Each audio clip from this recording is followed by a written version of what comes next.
Good evening, ladies and gentlemen. My name is David Cox, and I'm the host of the New America Movement, and I have my co-host and son, Jordan Cox. Jordan, say hello. What's going on, everybody? How y'all doing this evening? It is so good to have you tuning into our show today because we've got a wild one. If you've been watching anything about the news, you probably haven't heard a whole lot about this because it hasn't been that much in the news, but it's extremely powerful. No way you can live in America and not have noticed the shortages in this country. It seems like we're short on everything. But the big news has been baby formula. I hear a lot of people talk about why are we spending billions of dollars on defending Ukraine against Russia, and we can't even fix the problem of getting formula to thousands of mothers who have these little infants that need this milk. Now, this is a big monopoly game here because it's somewhat federally controlled, and we'll talk about that in a few moments. But I guess the bottom line is, how do we keep popping up with shortages in this country? Now, let me just go down the list real quick. And, Jordan, I'm going to shoot a couple things at you in just a moment, but just so we can sort of enlighten our listeners. I mean, there's gas shortages. There's plane shortages because you don't have enough pilots that can fly planes. And, you've heard about how many flights these airlines have had to ground in the last year because you just don't have enough pilots. You have shortages in the auto industry. I mean, if you're buying a new car in the last year or two, it's only because you absolutely had to, not because you wanted to, because they're just off the chain, and you can't even hardly find them. I went past a Dodge dealership the other day, and I noticed there was only like maybe a half a dozen cars out front that had new car stickers on them. So even they're suffering. So, I mean, there's lumber shortages. There's shortages on getting wire. There's shortages. You know, you go to a Home Depot and try to buy a breaker. You're limited on even finding breakers. I mean, it goes on and on and on. Try to go buy a piece of vinyl siding for your house and give them a color, and they're going to probably tell, well, we're 6 weeks out. But now this baby formula thing has popped up. And when it first hit, I thought, well, you know, that can't be a whole lot to that story, but there appears to be a little more than what meets the eye. Jordan, weigh in on this. What do you think about the baby formula shortage in America? Well, I mean, it's horrible. I see people on Facebook, people that I went to high school with or graduated a couple years before me, and they're posting on Facebook talking about, hey, where can I find baby formula? So it's a big deal. And to me, too, it's very strange how you can get on Amazon and order baby formula from Canada, and you can't order it from here in America, though. This whole thing affects everybody. Well, let's get to the grassroots of how it happened. From what I understand, you tell me if you think I'm wrong or not, but apparently a couple babies got sick from formula out of this plant that was producing formula. And Abbott Laboratories. Okay, and they came in and shut the plant down, you know, because obviously there has to be some concerns about, are you producing a product that could affect the lives of thousands of infants? But it apparent that they went in and shut the whole plant down and haven't opened it since. What's your thoughts on that? Well, so the FDA came in and said that they had to investigate this because 2 or 4 babies, I've heard 2 on articles and 4 on articles. I mean, it's all over the place. But the bottom line is the FDA comes in and says, look, we got to shut you down. There's something wrong. But then the Center for Disease Control, so the FDA said Friday, the Center for Disease Control and Prevention closed this investigation. Closed it after finding no more cases of infant illnesses. But the Abbott plant is still going to be shut down for months to come. And the Abbott plant, if I'm not mistaken, is accounted for 42% of the U.S. formula market, about 95% of which is produced domestically. So you're talking 42% coming straight from that one plant. And you're telling, after the investigation is closed, you already went through it, the Center for Disease Control, so there's no more sick infants. Why is it that it's taken 2, 3, 4, 5, however many months they're saying they're going to keep it down? But the thing of it is, you would think that in government, some of the smartest people in the world would be handling these issues and would say, you know, we have a shortage here. How do we fix it? What are some steps that we could take to... Wait, what'd you say? Some of the what? Well, the smartest people in the world? Well, you got to think what we got in the White House. You got to think what we got up in the White House. Well, you got a good point there, but isn't there some level of administration to the FDA and leadership in Biden's cabinet that can say, you know, you go to the grocery store, there's no formula on the shelves. How do we fix this? And how do we fix it now, not next month? Because this could become a major crisis. So how do you fix it? And what's the deal here? Well, that's the logical question. That's the question on every American's mind. If you have kids, it's on your mind. If you got infants buying a baby formula, it's on your mind. And the point of all of this is we have to have a leader or leaders to step up and say, look, this is a problem, but we're going to find a solution to get baby formula out. We got to find a way to do this, because this could be a way to increase abortions. You can't feed them. You can't feed them. Well, even I think it was the New York Post that stated that they thought the Biden administration really dropped the ball on this issue, because you see this problem out here and you're out trying to deal with other issues rather than taking charge of something that really can impact mothers. Now, you take a mama that is, say, 6 months pregnant or 8 months pregnant, and the first thing on her mind is, wow, is this crisis going to be over with? And then you got those that have already had the kid. In some cases, you have a lot of poverty situations where people need this formula and they need it now. How do you resolve that? And why is it that we can't have leadership in this country that can do emergency Band-Aids on things like this? And what I'm talking about, if you know there is no milk on the shelves, you've got to get together and find solutions very fast. Now, I'm not saying they haven't made an attempt. I'm saying whatever attempt they have made has not worked. Why can't we open the gates to Canada and say, look, we're going to buy all your milk, or much as we can get of it, and we're going to allow these stores at least to be able to sell it. Now, what are some emergency things we can do to solve this problem? Open up the ports. What would Trump have done? You got ships still out in the ocean. Open the ports up. I mean, has Biden ever been to the docks out there? Has he ever been to the loading docks where all these ships are at in the ocean? Well, Kamala Harris hasn't even been to the border, so I'd say no to that question. Okay, exactly. So my point to all of this is you have a guy that is in the office right now, of the presidential office right now, who is seeing this and is just doing nothing. Well, I don't care what the situation is or what your argument is. The issue here is that this is a problem and it hasn't been fixed. And the leader of the world, the cabinet, our government has to take hold to these kinds of problems. And it's sort of like, if I can move on in a little different direction, look at all the plants in America, the processing plants, like food plants where they make meat, where they package products. There have been over 20, almost 24 plants that have been burned. 2 have been hit by planes, if I think that's correct. I know 1 was hit and 1 was almost hit by a plane that crashed nearby. 2 were hit. 2 were hit by 2 were hit. So what are the odds that in the last 2 years we have had a massive run on plants in this country? Now, just think about it. Here's a food processing plant, the Abbott Laboratories, that made a product for infants. Okay, a couple kids get sick and die. The FDA goes in and shuts it down, creates a massive shortage right here in America for moms to have to deal with. But to make matters worse, how is it that we have all these plants that are burning to the ground? And it's not 1 or 2 or a dozen. No. It's several dozen, and it's just over and over and over. And these are multi-billion-dollar plants where you have high levels of security. You have people all over the place 24 hours a day watching these plants. How did we lose almost 24 plants in this country that produce a product that determines if you eat or not? Well, now, so what are your thoughts on that? Well, so this is just my opinion. This is a little too weird for me to be an accident. What are the odds that not 1, but 2 planes hit a plant? It's slim. It's extremely slim, and it's extremely just outright makes no sense.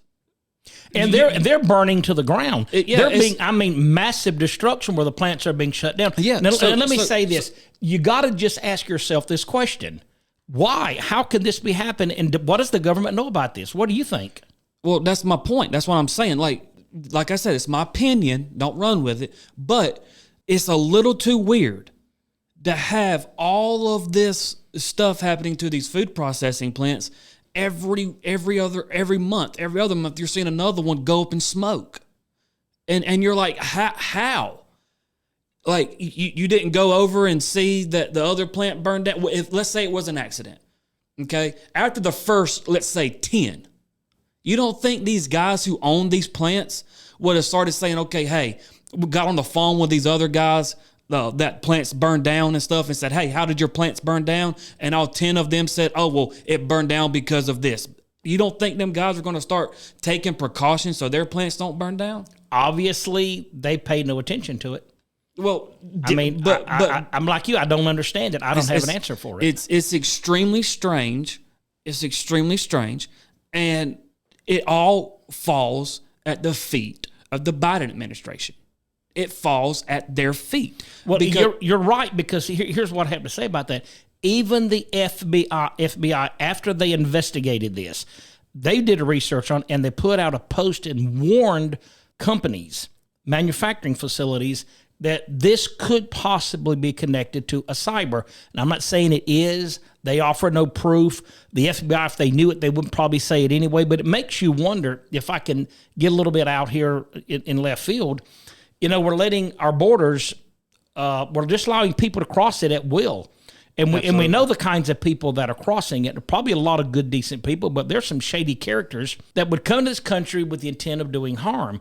And if there's some cyber issues here, because the whole idea behind this, though, is if you could take out a lot of food producing factories, you're going to create shortages, and shortages create panic. Yes. And it is a way to destabilize this country. You can't have almost 24 plants burning down in America and laugh at it. And then you got the baby formula plant that's had this issue. So, what do you think's going on here? Well, if the FBI says that this could be a cyber attack on these plants, if that's what they're saying, don't y'all think we need to take that a little serious?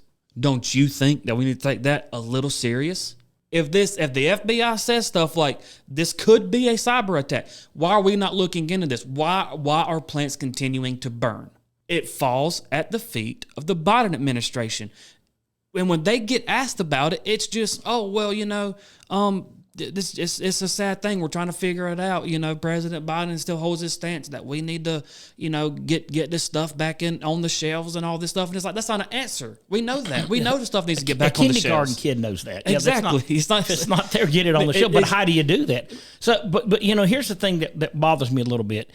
If these sort of things are happening in our country, you got to ask yourself, are we just that dumb that we're not paying attention to it? Or is there a bigger game going on that maybe somewhere in this country, the leadership's not willing to share it with the citizens of this country?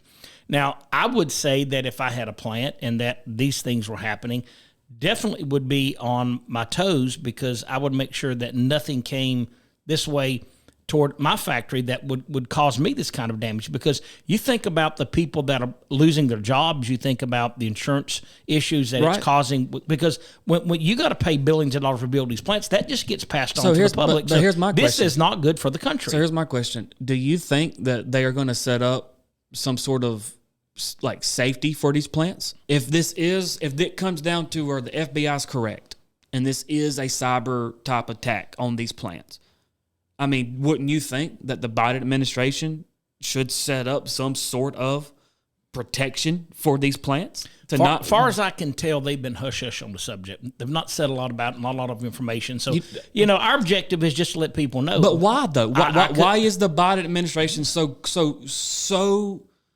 just ingrained they may be, but they may not. But they're doing a very poor job in communicating that to the public. I would be a little bit concerned, because, I mean, once you start losing plants that are producing products that you and I depend on, I mean, let's face it, most people in high school today think tomatoes come out of a can. And the idea that we would pretty good preaching. That's how it is. That we would lose our processing system in this country could force us into a state of devastation, because we're, as a nation, are not prepared to go out and farm and produce raw materials to feed our family. 90% of the people in this country, if our food chain broke down, if we created food shortages, 90% of the people in this country are completely unprepared to go out into the fields and plant a garden. I can just tell you, 30 years ago, my wife and I wanted to plant tomatoes. And I'm telling you, I had 7 or 8 plants and they died. I called folks. I said, listen, what is going on? And just the bottom line is, no, I don't know how to do it either. And that's sad to say, when I want food, I go down to the store and buy it, or I have it Ubered in, or I go out and eat. That's just American culture. So we're very vulnerable as a nation because so many people are so unprepared to go out and find raw products that could replace if the food chain were to fail. And right now we're seeing the vulnerability of our food chain. Absolutely. We've gone through COVID. We had a massive scare in this country. Hundreds of thousands of people died. And now we're in a crisis where we're having these plants burn up. We could possibly face food shortages. You see what's happened with the milk formula right now in this country. So what is down the road? What do we tell people who are saying, what do I do from here? Well, number one, I wouldn't depend on the government to fix this. No. I think... Because Biden already said it's going to get worse. Remember all the months ago when inflation started, he was like, hold on, it's going to get worse. And everybody thought he meant just gas. I believe he meant, hey, this is going to get worse, like food, baby formula, all of this stuff you're about to see shortages on. I think he already knew that. Well, about probably 60, and I could be wrong on this number, but I think about 60% of Americans, if not more, live week to week, yes. Which means if you get a paycheck of $1,000 a week, Monday morning, you're broke. And you have to wait till next Friday to get the check. Because you got to pay rent, you got to get grocery, you got to get gas in your car. And think what inflation has done to these families. Oh, my God. When you're bringing $1,000 a week home, and all of a sudden you've had 20% inflation, but it's not 20%. What has not gone up 20%? And I could do a little preaching on that. I'm not, but my gracious, gas has. We have 100% inflation. A lot of things. We have the highest gas in the history of this country. It's $4.19 the other day I paid, and that's cheap gas. If I wanted, premium or high test, that's $1.69, $1.79 a gallon. I mean, it took me over $100 to fill my little Chevrolet truck up. And, it used to be 40, 50 when Trump was in office. So, yeah. I mean, you think about a man making $1,000 a week, that is a lot of money to have to come up with every week. And that's just one item. You have that item, and you have hundreds of other items that have exploded. And people are living on credit cards. People are living in fear. And the bottom line is, we better as a nation learn how to find raw materials in this country and prepare for the worst. And what I mean by that is, there's a lot of value in going out and learning how to plant a garden.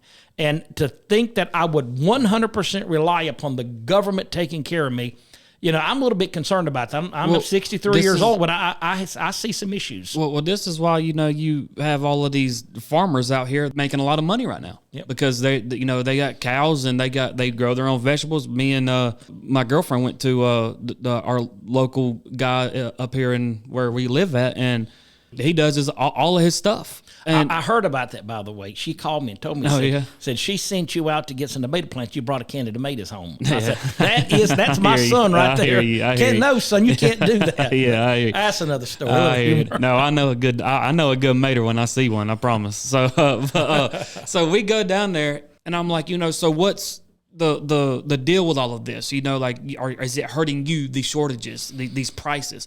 And he said, well, price of gas is hurting me a little bit. He said, but I have my own meat.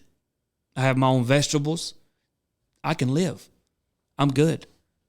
It's not really hurting me. It's hurting me a little bit, but not as bad as everybody says. He could survive. He could survive. So the point of all of this, and the point that you're trying to make, I think, is as well, is it is very, very good to have a skill with it when it comes to planting a garden with vegetables, when it comes to raising chickens. They're cheap, and they give you eggs of protein. Exactly right.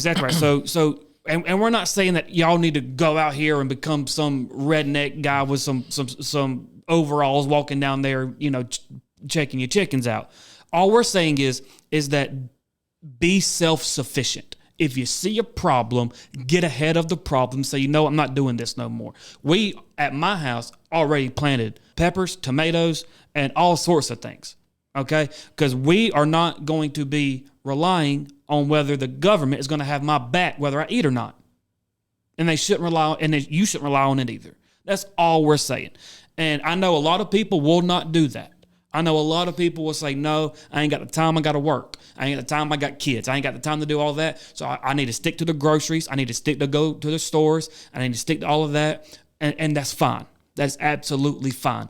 But with that comes the headache of dealing with what the Biden administration is doing or the lack thereof. I have this idea that, maybe we need to learn how to do public gardens as well, where you have families that can find a couple acres and, you just spend your summers making sure that you have processed enough of food in those gardens to feed maybe 10, 12, 15 families.